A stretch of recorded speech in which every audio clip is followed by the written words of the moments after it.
oleh Bapak Haji Muhammad Hasan.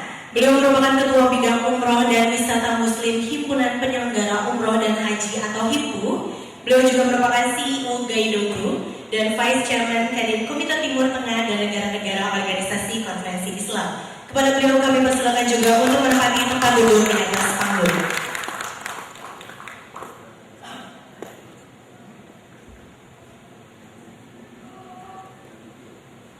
Dan sebagai moderator, kami mengundang Bapak Ikhwanul Kiram Masyuri yang merupakan wartawan dan juga Direktur Alif TV. Kepada beliau kami persilakan untuk menempati tempat duduk di atas panggung.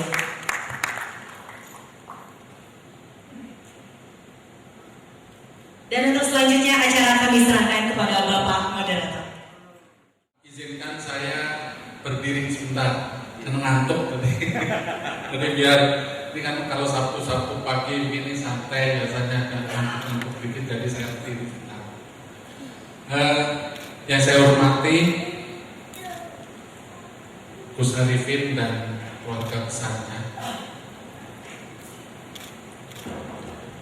Jadi saya sudah yakin Gus, kalau Gusnya ini asli dari silsilah, dan kemudian anaknya 5,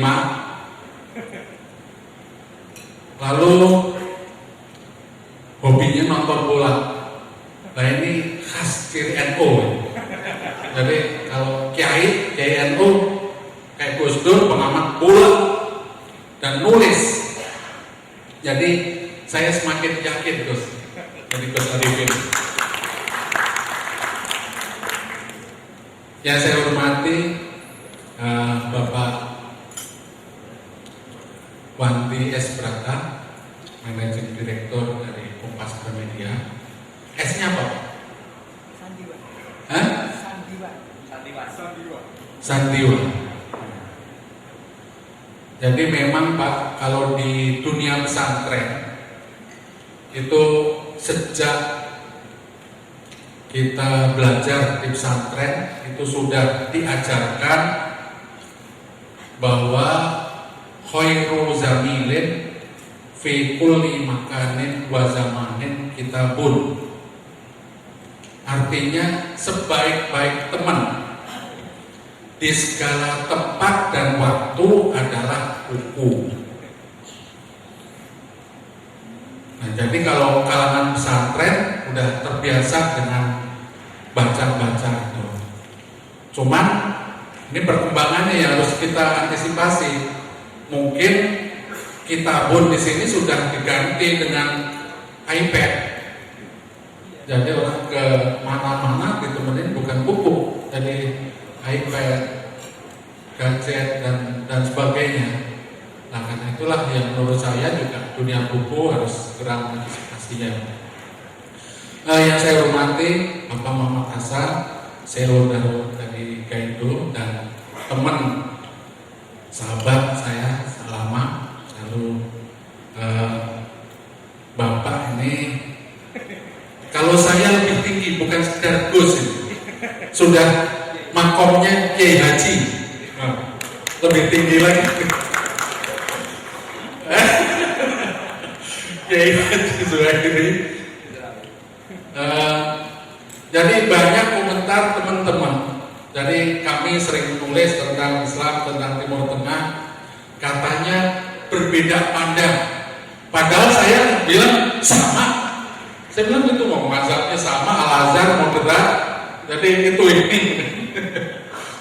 Jadi soal Mesir saya bilang, saya itu bukan bela Ikhwanul Muslimin, saya itu membela demokrasi. Jadi bukan nama saya Ikhwanul Kiram, saya bela Ikhwanul Muslimin, saya membela demokrasi yang diserobot oleh militer. Itu aja. Tapi teman-teman bilangnya dalam tulisan saya pembela Ikhwanul Muslimin. Enggak. Yang saya bela adalah demokrasi. Yang saya hormati para hadirin hadirat Bapak Ibu sekalian, yang saya tidak sebutkan satu persatu, Gus Mustafa, jadi Gus Mustafa dapat gelar lagi nih. Teman-teman sekalian, Bismillahirrahmanirrahim. Assalamualaikum warahmatullahi wabarakatuh. Salam sejahtera bagi kita semuanya. Alhamdulillah, alhamdulillahirabbil alamin, wa bihi nasta'in ala umuri dunya waddin. Asyhadu an la ilaha illallah wa asyhadu anna Muhammadar Rasulullah. Allahumma sholli ala sayyidina Muhammad wa ala ali sayyidina Muhammad wa ba'd. Jadi Bapak-bapak, Ibu, karena ini yang hadir saya lihat para gus-gus, para alim ulama. Jadi bedanya NU dengan Muhammadiyah itu ternyata cuma kecil. Jadi karena yang hadir adalah saya lihat banyak dari kalangan Nahdliyin, jadi saya pakai Allahumma sholli ala sayyidina. Nah ini. Kalau di kalangan Muhammadiyah saya bilang ala Muhammad. Nah, jadi cuma sayyidina di sini ternyata bedanya NU sama Muhammadiyah. Nah, saya menyesuaikan. Nah ini Pak Wadi mesti belajar juga nih Pak. Saya memperkenalkan diri, nama saya Ikhwan Maulana Masuri. Saya satu alma mater dengan Pak Zuhairi. Saya lulusan Al-Azhar. Jurusannya berbeda. Saya jurusan sastra, Fakultas Sastra, jurusan Sejarah Kebudayaan. Kalau beliau filsafat, wah, lebih berat lagi. Sebelumnya saya nyantri di Pondok Modern Gontor Ponorogo. Lalu setelah dari Mesir, saya langsung terjun di bidang jurnalistik karena saya mempercayai bahwa jurnalistik adalah bagian dari siar. Karena yang namanya jurnalistik, saya sering sampaikan pada teman-teman, kalau kita mengungkap korupsi dan itu tugas jurnalis, yaitu juga tugas kiai-kiai juga. Jadi jurnalistik itu adalah tugas, menurut saya tugas mulia. Karena itulah sejak saya pulang dari Mesir, sekarang sudah mungkin 25 tahun saya menggeluti dunia jurnalistik. Sampai kemudian saya menjadi pemimpin redaksi Republika 6 tahun setengah, lalu direktur news dan konten, dan sekarang saya dikasih tanggung jawab untuk mengelola digitalnya Republika. Jadi Republika Digital, PT Republika Digital TV. Jadi ini yang sekarang sedang saya kerjakan. Bapak-bapak, ibu-ibu sekalian, saya tidak berpanjang-panjang. Intinya adalah yang namanya haji. Nih Gus, ya, haji itu kan sama dengan ritual lain. Kalau sholat, tuntunannya shollu kama ra'aitumuni usolli. Jadi Rasulullah sudah memberi tuntunan semua ibadah-ibadah ritual. Kesininya tuntunan itu kemudian dibukukan dengan ijtihad ulama. Itulah yang kemudian menjadi fikih.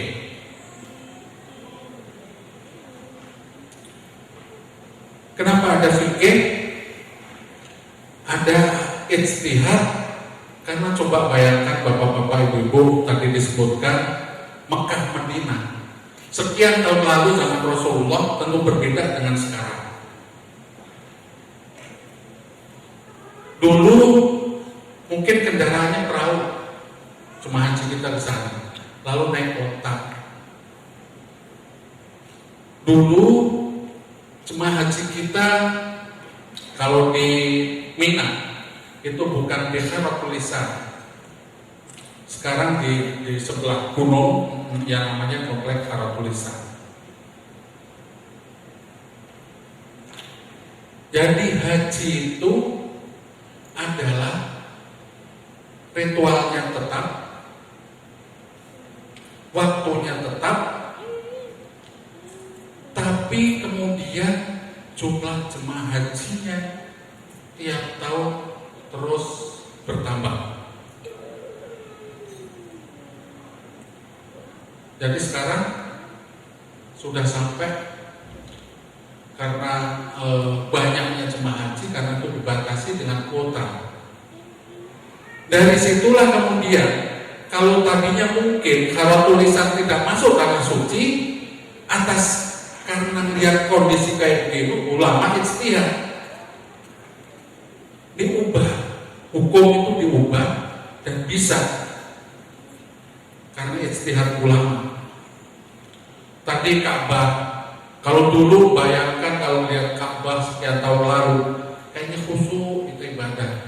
Sekarang di samping Ka'bah ada jembatan yang kita keliling. Jadi kata anak-anak, kata orang-orang kalau lihat dari atas terus melihat jemaah, waduh kurang khusyuk kan melihat ke bawah itu. Nah, jadi perkembangan zaman itu mengubah hukum-hukum yang kemudian itulah yang dituangkan di dalam fikih. Saya berharap tadinya Gus, saya belum, maaf sampai hari ini saya baru dapat hari ini, jadi belum sempat buka-buka. Saya berharap sebenarnya ada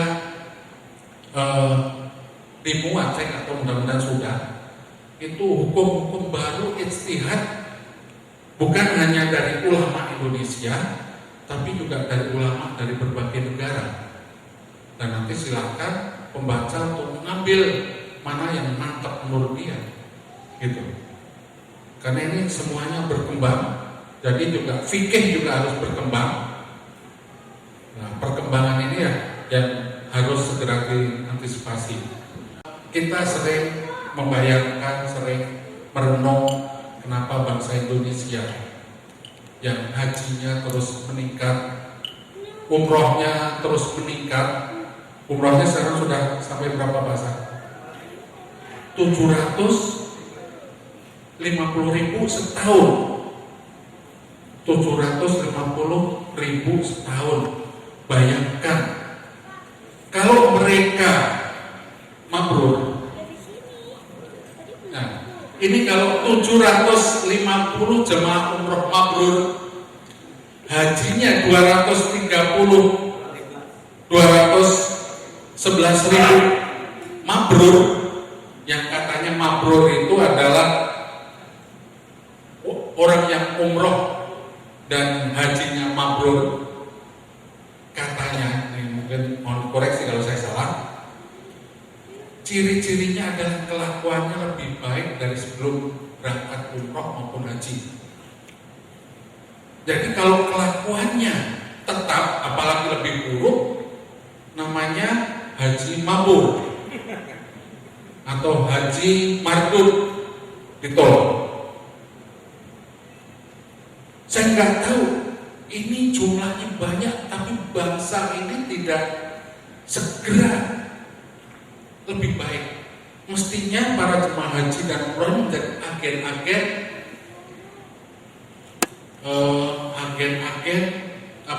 perbaikan di tengah-tengah masyarakat. Mestinya itu. Tapi ya yang korupsi yang ini, dan sungguh saya prihatin bahwa kebanyakan, bisa dicek, yang korupsi sudah bergelar haji. Ini yang korupsi kebanyakan sudah bergelar haji. Jadi apa yang salah?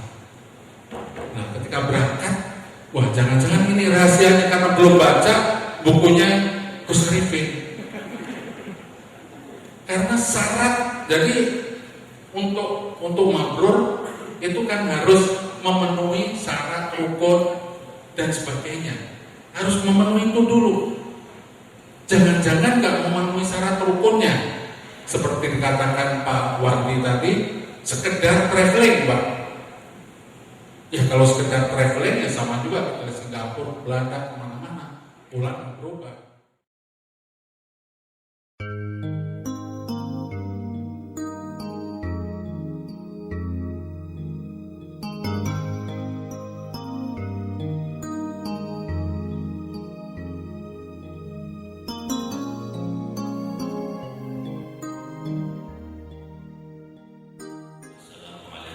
Mustafa Sayyidina Habibina wa Syafi'ina Muhammadin Sallallahu Alaihi Wasallam. Yang saya hormati Gus Arifin serta keluarga, penulis, kiai, dan fan Chelsea, Pak Wandi dari Gramedia, Mas Kirong senior saya di Kairo, guru saya dalam menulis juga. Biasanya dulu alumni Kairo itu cita-citanya kalau pulang jadi kiai. Tapi setelah Mas Kirong berubah, ada yang ingin jadi wartawan, jurnalis, jadi penulis, jadi novelis, dan terakhir jadi punya travel haji. Mas Hasan ini yang menggawangi bidang umroh, akan juga berbagi dengan kita Bapak dan Ibu sekalian. Pertama-tama saya sangat berterima kasih diundang untuk menjadi pembedah buku ini, dan tentu saya lebih lama mengundang nama daripada orangnya. Saya sejak kembali dari Kairo ke Jakarta itu Pak Wandi menjadi aktivis Gramedia, toko buku Gramedia. Ini berarti dari keluarga besar, ada adik wassahabihi, keluarga besar untuk nama yang saya cinta. Nah tentu kemudian itu semakin mempererat hubungan kita melalui Twitter, meskipun saya fans dari MUI, Manchester United Indonesia, beliau dari Chelsea, tapi karena kita sama MU, ya akhirnya sangat akrab. Ya diundanglah ke dalam peluncuran buku ini. Nah, ketika saya diberikan buku ini, saya betul-betul kagum, bangga, dan ini buku yang sangat luar biasa. Buku tebalnya 600 halaman, saya bisa hafalkan 3 jam. Ini kalau yang menulis bukan orang ahli tirakat. Kalau Mas Kirong sama dia nggak paham. Pasti ini nulisnya tirakat. Jadi kalau buku yang enak dibaca, kayak makanan atau restoran, pasti masaknya itu serius. Dia sudah betul-betul masak itu karena ilmunya. Sama saya penulis, dan Mas Kirong pasti tahu, sesuatu yang ditulis dengan disengaja, niat, dipikirkan, direncanakan pada waktu yang tepat, pasti hasilnya itu luar biasa nikmat. Saya baca buku 600 halaman ini 3 jam khatam. Saya bilang penulisnya gila ini gerakannya. Seperti yang beliau tadi sampaikan, saya ingin menulis sesuatu yang mudah, yang langsung bisa dibaca, dicerna, masuk dalam pikiran,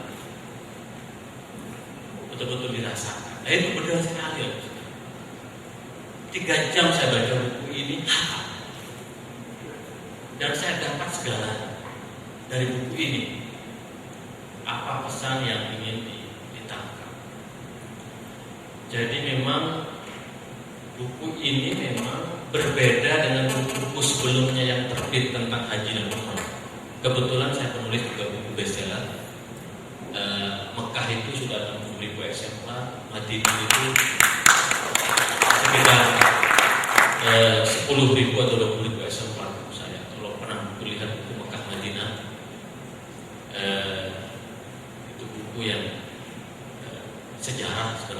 lebih pada sejarah Mekah, sejarah Madinah, karena sama kegelisahan saya dengan beliau, dengan Gus Arifin ini. Begitu banyak jumlah orang naik haji. Kalau haji sekarang itu yang antre sampai tahun 2030, kalau kita daftar sekarang tahun 2030 bisa naik haji. Itu jumlahnya besar sekali, sekitar 3 juta. Yang umroh juga kalau kita ke bandara itu hampir setiap saat kita melihat orang yang baju batiknya itu sama. Itu jamaahnya Gus Arifin dan Hasan. Banyak sekali. Begitu banyak gairah orang ingin naik haji atau umroh, tetapi orang tidak tahu apa itu haji, apa itu umroh. Sehingga tadi kata Mas Kiro, benar ya? Ya seperti orang jalan-jalan saja, pulang pergi selesai. Tidak ada satu pelajaran atau pembelajaran yang bisa diambil dengan sangat luar biasa. Karena itu saya menulis buku Mekah dan Madinah, dan beliau menulis buku fikih haji dan umroh ini. Jadi ini sekali lagi buku yang kalau Bapak Ibu yang hadir di sini, menurut saya baik yang sudah haji, baik yang sudah umroh atau yang akan haji atau yang akan umroh, saya merekomendasikan wajib dibaca supaya kita tahu betul apa sesungguhnya nilai, hikmah, manfaat yang ada di dalam ibadah haji dan umroh, sehingga kita betul-betul melaksanakan ibadah ini dengan sebaik-baiknya dan mengambil manfaat atau hikmah yang sebaik. Terutama untuk Mas Hasan, Mas Mustafa Khori yang punya travel juga harus baca, supaya jangan ambil untung saja. Merasakan baca kalau yang punya travel ini kan sudah kadang ngurus jamaah mikirnya untung, lupa. Orang mukawif tadi membaca buku ini dan memberikan satu pembelajaran. Nah, karena ini ditulis oleh orang NU, orang pesantren, tentu buku ini berbeda dengan yang ditulis orang lain. Biasanya kalau NU, kalau kita orang pesantren, ketika beribadah itu kita selalu beribadah itu dari A sampai Z. Artinya apa? Kita harus tahu sejarahnya, kita harus tahu hukumnya, kita harus tahu sosiologinya, kita harus tahu makosidnya. Tugasnya orang pesantren. Dan di buku ini karena, dan di buku Gus Arifin yang lain, karena di orang pesantren penjelasannya itu sangat lengkap. Karena kita kalau pesantren diajarin pesantren itu malah haju lughatan wastilah, ma tariful hajj, ma ahkamul hajj, arkanul hajj, syurutul hajj, dan lain-lain. Dan itu memang tercermin dari buku ini yang tidak kita dapatkan dalam buku-buku yang lain. Jadi kalau tadi Gus Arifin bilang mudah-mudahan ini buku bestseller, bagi saya ini sudah pasti bestseller. Ini sudah pasti bestseller. Karena buku ini buku yang distinktif, membedakan. Ada buku yang lain soal ensiklopedia haji itu cerita soal informasi tentang haji, bukan ilmu, bukan falsafah, bukan ilmu soal haji itu sendiri. Nah, Bapak Ibu sekalian, saya akan bicara 3 hal kaitannya dengan buku ini. Yang pertama, saya berbicara soal haji dan umroh. Yang kedua, saya berbicara soal fikih yang menjadi concern dari buku ini. Dan yang ketiga, saya ingin berbicara soal apa yang harus kita lakukan ke depan dengan maraknya ibadah haji dan umroh. Nah, yang pertama, ibadah haji dan umroh ini ibadah yang menurut saya ibadah yang sangat luar biasa. Ibadah yang tadi Mas Kirom ceritakan berbeda dengan ibadah-ibadah yang lain. Dan karena itu, kalau kita tanya kepada setiap orang Muslim muslim, kata Mas Mandi, apa mimpi mereka? Pasti mimpinya ingin naik haji, mimpinya ingin mati sebelum naik haji. Sekarang karena hajinya susah, lalu sekarang mimpinya bisa umroh. Saya nggak kebayang itu, Mas Hasan, di kampung saya umroh sudah menjadi tren. Jadi tren. Tetangga saya itu umroh semua. Jadi bisnis Mas Hasan punya masa depan di Indonesia. Itu mimpi setiap orang. Karena itu mimpi setiap orang, maka kemudian menurut saya memang mimpi ini harus betul-betul dijadikan sebagai momentum untuk membangun kesadaran keberagamaan yang sering Gus Dur sebut adalah transformatif, yang itu mewujudkan perubahan di tengah-tengah masyarakat. Nah, catatan saya soal ibadah haji dan umroh ini, yang pertama memang ibadah haji dan umroh itu adalah ibadah, dan ini yang orang kadang lupa, bahwa orang haji dan umroh itu sebenarnya beribadah. Sama kalau kita itu ke masjid, selama kalau kita itu sholat, kalau sholat itu kan harus wudhu, harus betul-betul suci, baik lahir dan batin. Sama kalau kita mau bayar zakat, sama kalau kita bayar puasa. Jadi haji dan umroh itu bukan jalan-jalan, itu ibadah. Dan karena itu, kalau di kampung itu yang namanya orang ibadah itu, kampung saya orang Madura, tahulah Madura agamanya pasti NU. Agamanya apa? Bukan Islam tapi NU. Nabinya siapa? Nabi Muhammad. Terus siapa? Walinya Gus Dur. Nah, kalau di Madura itu sampai sekarang itu kalau orang mau pergi umroh atau haji itu harus izin ke laut, harus tirakat ke laut, ke pantai, buang dosa. Ke pantai, buang dosa, ada pengajian khataman Quran. Itu selama seminggu sampai 1 bulan, ada selamatan. Jadi sebenarnya haji umroh itu ibadah, dan karena itu ibadah, maka ini peristiwa yang luar biasa, bukan peristiwa yang biasa.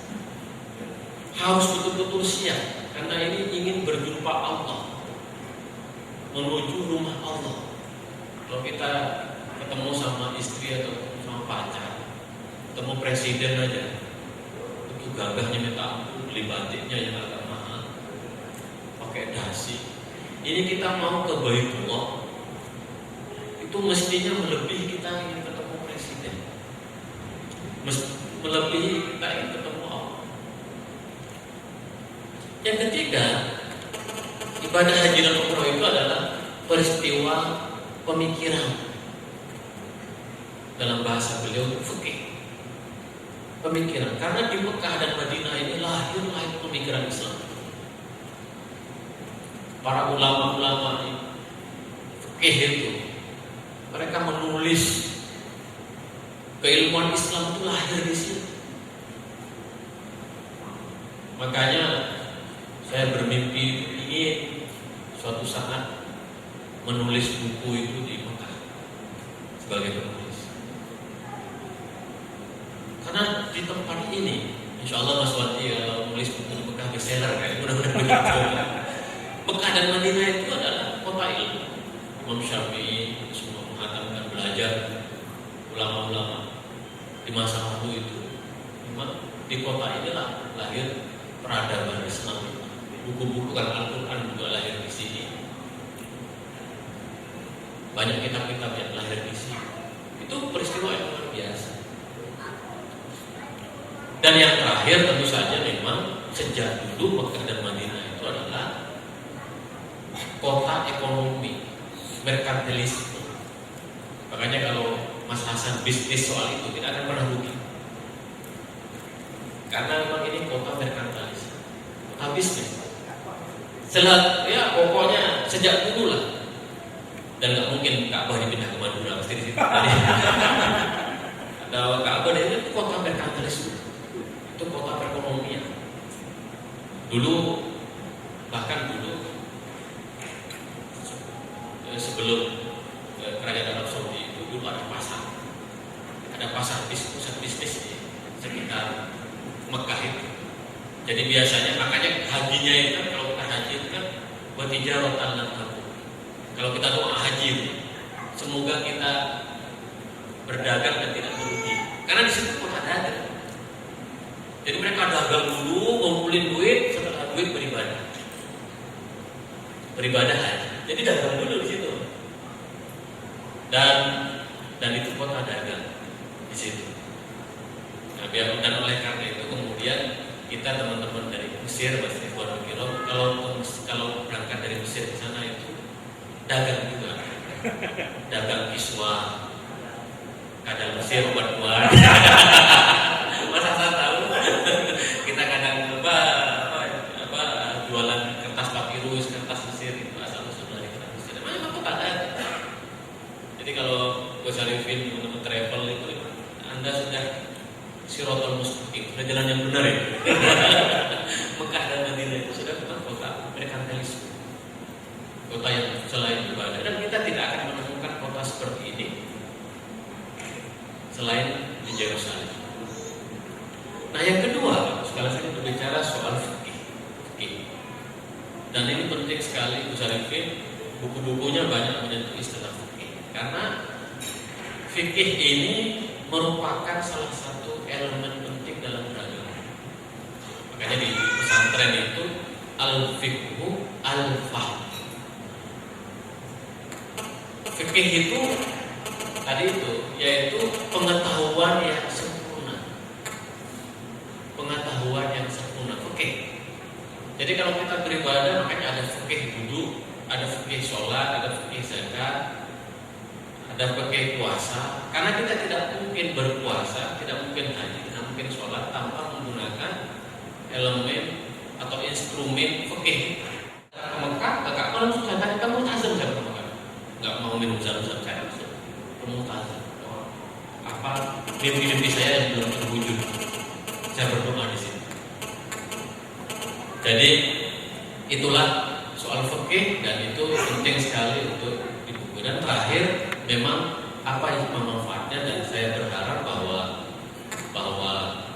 buku-buku semacam ini akan memperkaya wawasan dan memberikan satu pendasaran teologis, ilmiah, akademis tentang bagaimana melaksanakan ibadah haji, sehingga tadi kata Mas Kiron, orang yang umroh dan haji itu berbeda kualitas kepribadiannya daripada orang yang belum umroh atau belum haji.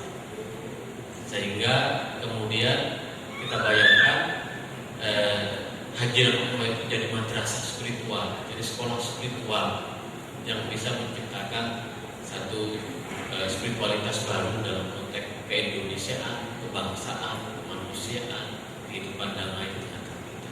Saya kira itu. Selamat Gus Arifin. Mudah-mudahan ditunggu buku yang lain. Dan saya kayaknya ini harus tancap gas. Saya sudah nulis sampai sekarang 14 buku. Tapi buku saya lebih serius dari buku beliau. Jadi satu buku saya mungkin sama dengan 5 buku beliau. Jadi tapi saya terpacu nih, saya akan nulis lagi, akan banyak menulis buku yang itu memberikan inspirasi kepada pembaca. Mohon maaf Mas Kiron agak panjang karena ini apresiasi saya kepada beliau. Terima kasih. Wallahu muwaffiq ila aqwamit thoriq. Assalamualaikum warahmatullahi wabarakatuh.